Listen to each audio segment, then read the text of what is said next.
Dawn legs کے معاملے کو اس ٹویٹ کے بعد حل ہونے میں 2 ہفتے کیوں لگے؟ وزیر اعظم کو اور آرمی چیف کو ملنے میں 2 ہفتے کیوں لگے؟ پہلے بھی مل لیے تھے تو پہلی ملاقات کے بعد مسئلہ حل کیوں نہیں ہوا؟ اور کیا یہ واقعی درست ہے کہ میاں نواز شریف نے قربانی کا بکرا بنایا سینئر رہنماؤں کو تاکہ مریم نواز کو بچا سکیں؟ اور کیا یہ بات بھی درست ہے کہ جب ٹویٹ ہوا تو باقاعدہ طور پر 2 کیمپ بنے؟ میاں نواز شریف صاحب پر پارٹی کے اندر سے دباؤ بڑھا کہ آپ یہاں سے پیچھے نہ ہٹیں، بہت ہو گیا،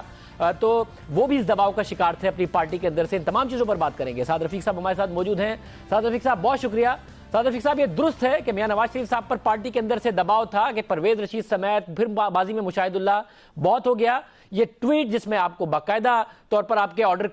کو مسترد کیا گیا ہے، یہ زیادہ ہو گیا ہے اور آپ کو کھڑا ہونا چاہیے؟ میں یہ ضرور کہوں گا کہ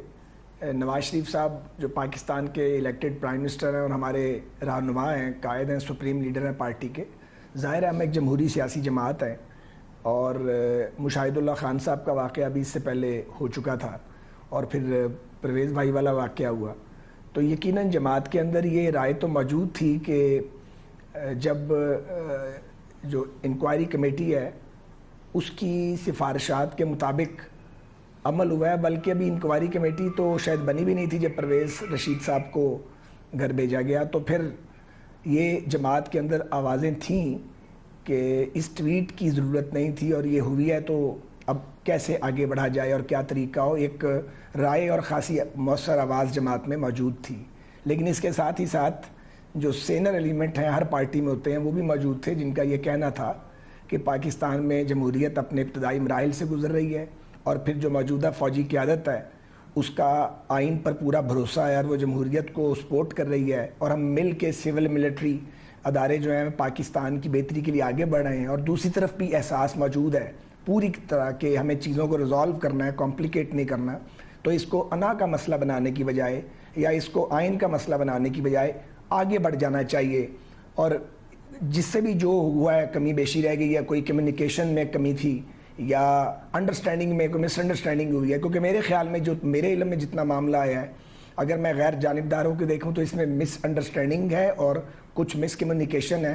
اپنی سمجھ کی بات تھی تو ہو گیا ہے۔ تو جب دونوں طرف جذبہ موجود ہے کہ انا کا مسئلہ نہیں بنانا تو ہمیں آگے بڑھنا چاہیے اور ایک دوسرے کو راستہ دینا چاہیے، جیسا کہ آپ نے دیکھا، اور یہ یقیناً وزیر اعظم صاحب کا تدبر اور افواج پاکستان کے سربراہ کی فراست اور ان کے ساتھیوں کا مشورہ کام آیا اور یہ خوش اسلوبی سے آنریبل طریقے سے مسئلہ حل ہوا۔ آپ نے پچھلے پروگرام میں کہا تھا کہ آپ کی اطلاع کے مطابق معاملہ اس وقت حل ہو چکا ہے تقریباً، اور بعد میں پتہ چلا کہ جس وقت آپ ہمارے پروگرام میں تھے اسی رات ملاقات ہوئی تھی آرمی چیف کے اور وزیر اعظم صاحب کی، آپ نے والی بات نہیں بتائی مگر بعد میں پتہ چلا، تو اس وقت پھر کیا ہوا؟ کیونکہ ظاہر ہے دونوں نے ظاہر فہم و فراست دکھائی ہے تو مسئلہ حل ہوا ہے، مگر یہ قوم 2 ہفتے تک غیر یقینی کی صورتحال میں بھی رہی ہے، فوراً بھی ہو سکتا تھا misunderstanding, miscommunication, lack of coordination اگر تھی، تو یہ کیا ہوا کہ آج بھی دوبارہ ملنا پڑا؟ آپ نے تو اس دن کہا تھا کہ ہو گیا ہے مسئلہ، کہاں نہیں بات آگے بڑھ رہی تھی؟ میں ساری کہانی تو مجھے پتہ بھی نہیں ہے، میں دعویٰ کروں اور جتنی پتہ ہے وہ میں آپ کو بتاؤں گا بھی نہیں، کیونکہ آپ کو پتہ ہے، آپ کو میں کہتا ہوں آپ بڑے ذہین مگر نہایت خطرناک اینکر ہیں سیاستدانوں کے لیے۔ یہ بیان جاری کرنے کے بعد میں یہ کہوں گا کہ جو پہلی ملاقات ہے وہ بھی بڑی خوشگوار تھی اور نہایت اچھی تھی، اور یہ جو فائنل میٹنگ ہوئی ہے یہ بھی بہت اچھی تھی، اور بیچ میں بھی جو روابط ایک دوسرے کے ساتھ ہوئے، جو سامنے آئے یا سامنے نہیں آئے، اس میں بھی اچھی گفتگو ہوئی ہے، کسی ایک جگہ بھی کوئی ہارڈ ٹاک الحمدللہ نہیں ہوئی ہے، جذبہ دونوں طرف موجود تھا ریزالو کرنے کا،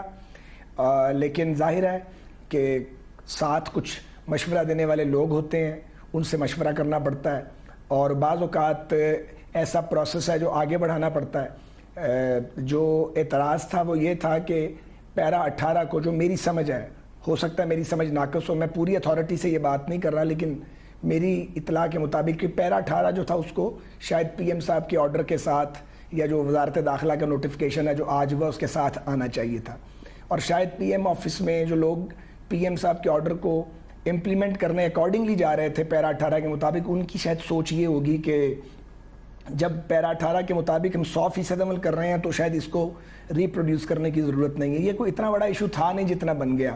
تو بہرحال جب یہ بات سامنے آئی تو بات تو تھی کوئی نہیں، تو اس کو پاٹنے میں ہمیں کچھ دن لگے ہیں، بہتر ہوتا کہ یہ 4 دن 5 دن پہلے ہم اس کو ریزالو کر لیتے، لیکن الحمدللہ بہت اچھے انداز میں، اور میں آپ کو شاذ سے بتانا چاہتا ہوں صرف سول گورنمنٹ کی سائٹ پہ نہیں، ہماری سائٹ پہ اور الحمدللہ عسکری قیادت کی سائڈ پہ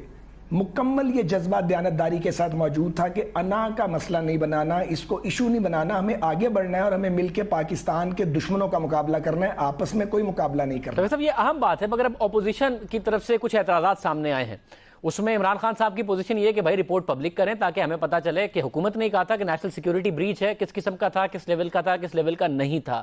اس پیپلز پارٹی میں اعتزاز حسن صاحب کہہ رہے ہیں کہ رپورٹ پبلک اس لیے ہونی چاہیے کہ ایسا لگتا ہے کہ قربانی کا بکرا بنایا ہے باقی لوگوں کو مریم نواز شریف صاحبہ کو بچانے کے لیے، اور یہ اس کے باوجود کہہ رہے ہیں کہ D G I S P R نے اس بات کو کلیریفائی کیا کہ جو کچھ رپورٹ میں سفارشات تھی، جس میں ظاہر مریم نواز صاحبہ کے حوالے سے سوال ہوا، جن کا نام تھا ان کے خلاف کارروائی ہو گئی، پھر بھی وہ کہہ رہے ہیں تو رپورٹ پبلک کریں نا تاکہ پتہ چلے خبر سچ تھی، غلط تھی، اخبار نے کہاں غلط کیا، مریم نواز صاحبہ کا کہیں کوئی کردار تو نہیں تھا، نیشنل سیکیورٹی کہاں بریچ ہوئی، سب باتیں کلیئر ہو، پبلک کریں رپورٹ۔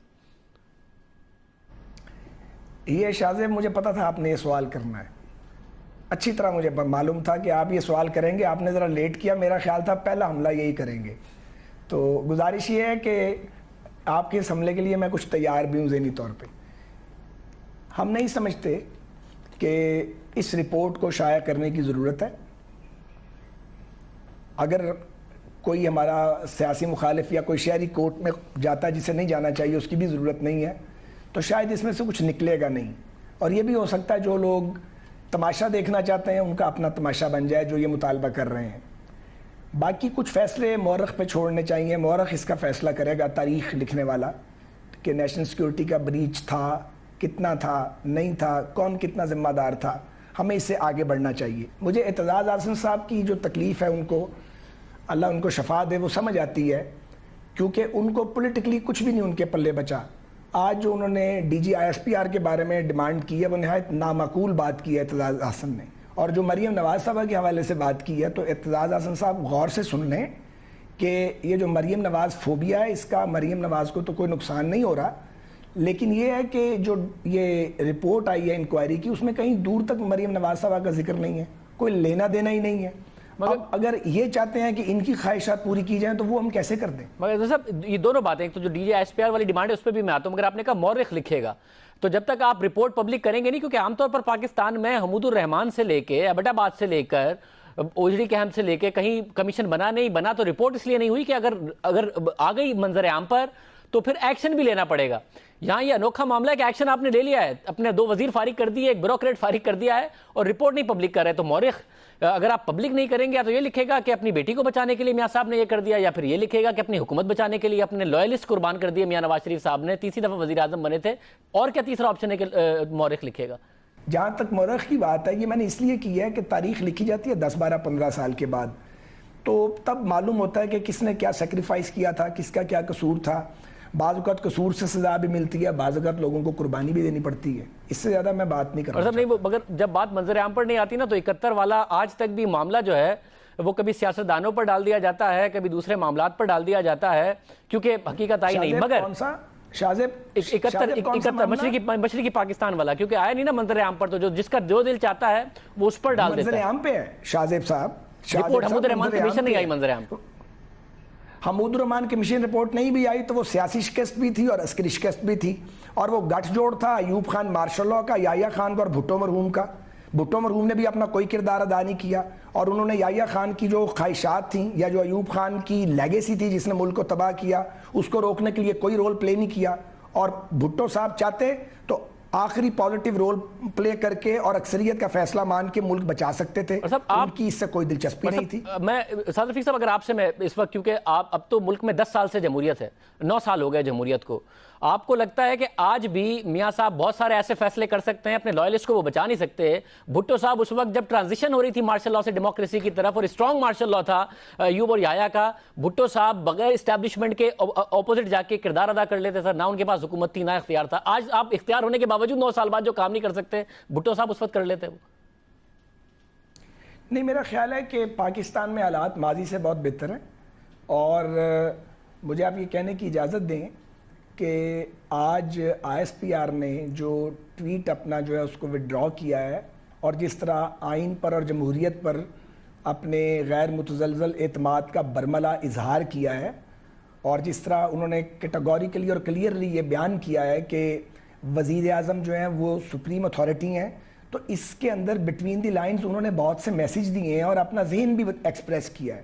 تو اب ہم ایک ٹویٹ کو اگر لے کے پکڑ کے بیٹھ جائیں کہ نہیں جی آپ نے ٹویٹ کیوں کی تھی, آپ نے ٹویٹ کیوں کی تھی, ٹویٹ یہ تھی, ٹویٹ وہ تھی, تو ہمیں آگے بڑھنا چاہیے. یہ بات درست ہے آپ کی, یہ ایک بہت اچھی آہستہ آگے بڑھنا, یہ ایک اچھے طریقے سے اس مسئلے کو ریزالو کیا گیا. پاکستان کی عسکری اور سویلین قیادت کی اس پہ تعریف بنتی ہے. مگر سعد رفیق صاحب, اور میں ایک ایسے پولیٹیکل ورکر سے پوچھ رہا ہوں جس نے ڈیموکریسی کے لیے مار کھائی ہے, جیل بھگتی ہے, ان سے میں سوال کر رہا ہوں, آپ کا ذاتی طور پر بھی کہ نون لیگ کے کارکن کو بھی نہیں پتا ہونا چاہیے, اپوزیشن کی ڈیمانڈ چھوڑ دیں پبلک کرنے کی, کہ انہیں پتا چلے کہ مار کھانے والا پرویز رشید میاں نواز شریف صاحب کے لیے اسے کیوں اتنا انسیریمونیسلی ہٹایا گیا. باقاعدہ طور پر ریگل چوک پہ جب مارشل لا لگا, کراچی میں اگر کوئی بندہ کھڑا تھا تو مشاہد اللہ تھا, سابق DGI کے بارے میں بات کرنے پر اسے ہٹا دیا گیا. یہ میاں صاحب کی لیگیسی کے لیے بطور ایسا ورکر جس نے مار کھائی ہے, میں آپ سے پوچھ رہا ہوں, ٹھیک ہے؟ یہ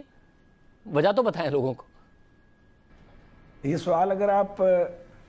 مجھے سے پوچھیں اور اگر میں وزیر نہ ہوں تو میں ایک آزادی کے ساتھ جواب دینے کی پوزیشن میں ہوں گا. وزارت کے بڑے بوجھ ہیں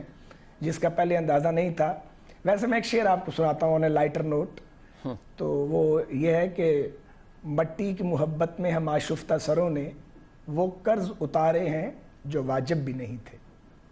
تو بس یہ, میں اس کو آپ کا جواب سمجھ کے اگلا سوال کروں؟ کر لیں جناب. چلے, میں ایک اور سوال اہم یہ ہے کہ آپ نے کہا کہ جو عجیب سی ڈیمانڈ کی ہے اعتزاز احسن صاحب نے وہ ISPR کے ٹویٹ کے حوالے سے کہ وہ واپس اور ان کا استعفیٰ, سوال یہ ہے کہ اس میں وہ یہ کہہ رہے ہیں کہ اگر بھائی مس کمیونیکیشن کی وجہ سے DG ISPR نے ٹی وی دیکھ کر ایک چیز ٹویٹ کر دی ہے ملک کے وزیر اعظم کے بارے میں, اس کے ڈائریکٹیو کے بارے میں, تو پھر کہیں نہ کہیں اکاؤنٹیبلٹی ہے. اگر یہ کام انفارمیشن منسٹر نے یا آپ جیسے سینئر منسٹر نے بھی کیا ہوتا, بچنا تھا آپ نے, تو کہیں نہ کہیں اکاؤنٹیبلٹی مانگ رہے ہیں وہ اعتزاز احسن صاحب, کیا غلط بات کر رہے ہیں؟ اعتزاز احسن صاحب مکمل غلط بات کر رہے ہیں, اور معذرت کے ساتھ میں کہنا نہیں چاہتا تھا, بدنیتی کی بنیاد پہ کر رہے ہیں, اور اس بنیاد پہ کر رہے ہیں کہ لڑائی ہوئی کیوں نہیں, تماشا کیوں نہیں لگا, اور ایک دوسرے پر الزامات عائد کیوں نہ ہوئے. اور اعتزاز احسن جیسا آدمی جس نے جمہوریت کے لیے بڑی لمبی جدوجہد کی ہو, خود جیلیں کاٹی ہوں, ماریں کھائی ہوں, انہیں اس طرح کی بات نہیں کرنی چاہیے. وہ بڑے سینئر آدمی ہیں, پاکستان کے سینئر پولیٹیشنز میں شامل ہیں. باقی رہ گئی اکاؤنٹیبلٹی. اکاؤنٹیبلٹی کا اپنا اپنا نظام ہے.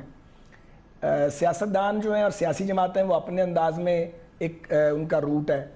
جو حساس ادارے ہیں ان کا اپنا طریقہ کار ہے. تو میرا خیال ہے بہت اندر گھسنے کی اس معاملے میں ضرورت نہیں ہے. باقی جو پولیٹیکل ورکر ہے وہ کم بیک کر لیتا ہے, اس کو پھر موقع ملتے ہیں اور پہلے سے بھی اچھے موقع مل جاتے ہیں. آج نہیں کل, کل نہیں پرسوں, یار زندہ صحبت باقی. بالکل آخر میں صاحب یہ ریئلائزیشن, ظاہر ہے وہ ٹویٹ ہوا, اس کا ایک ہر جگہ بہت زیادہ اس حوالے سے بات ہوئی, خود ریئلائزیشن تھی کہ ہاں جی یہ غلط ہو گیا ہے پاکستان کی عسکری قیادت میں, یا آپ لوگوں نے کمیونیکیٹ کیا آخر میں کہ یہ بہت غلط ہوا, یہ ایکسیپٹیبل نہیں ہے, اس کو واپس لیں, یہ خود ہوا ریئلائزیشن, اس طرف خود بھی تھی؟ دیکھیے میں یہ کہنا چاہتا ہوں کہ احساس دونوں جانب موجود تھا. ہمارے یہاں بھی کہ اگر کوئی کمی رہ گئی ہے تو وہ کمی نہیں رہنی چاہیے تھی, اور دوسری طرف بھی کہ یہ سٹیج نہیں آنی چاہیے تھی. تو جب تک یہ جذبہ نہ دونوں طرف کار فرما ہوتا تو اس طریقے سے ریزالو نہ ہوتا. بڑا آنریبل ریزالو ہے, بڑا اچھا ریزالو ہے. ہم سب پھر ایک پیج پہ ہیں, پہلے بھی ایک پیج پہ تھے. ایک ایشو ہے, ہم ایک ٹویٹ کو ایشو بنا کے آگے کے مستقبل کا کباڑا نہیں کر سکتے. یہ تو اگر ہم کریں تو اس سے بڑی حماقت کوئی نہیں ہو سکتی. تو میں سمجھتا ہوں کہ پھر کہوں گا ایک بار, سیاسی قیادت نے, عسکری قیادت نے ٹھنڈے دل و دماغ کے ساتھ انا کا مسئلہ بنائے بغیر, آئین اور قانون کی منہ شگافی میں گھسے بغیر ایک طریقہ کار کو طے کیا ہے, اور سچویشن کمفرٹیبل ہوگی. اب ہمیں آگے بڑھنا چاہیے. ہمارے بہت طاقتور دشمن ہیں جن کا ہم نے مل کے ایک ہو کے مقابلہ کرنا ہے. بہت شکریہ. سعد رفیق صاحب ہمارے ساتھ موجود تھے.